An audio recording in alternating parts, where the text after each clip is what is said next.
seem to be enjoying themselves. Prince George having another look up into the sky because he can probably spot the next element, the fourth element, which is the Globemaster. Smiles and applause from the balcony. This is another mainstay of the RAF's transport capability, the C-17 Globemaster. That was the aircraft that flew us out to Afghanistan so often. Here comes the fifth element.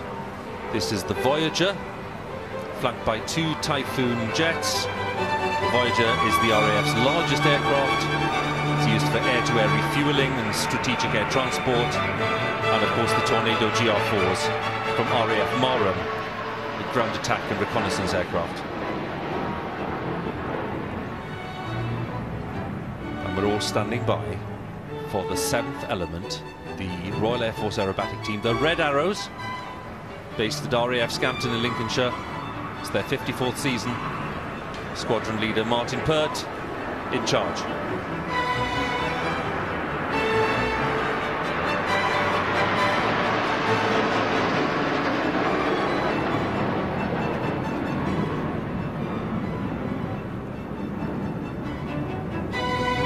And here they are.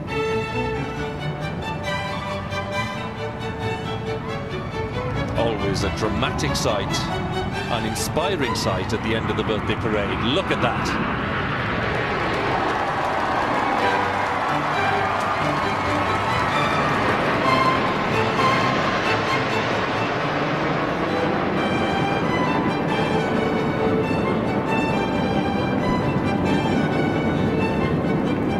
And the Queen's broad smile saying it all there. Yeah, she'd seen that more times probably than anybody else, and yet it just never loses its magic. And I think she's really enjoyed the fact that her grandchildren and great-grandchildren there have really thought that was just something else.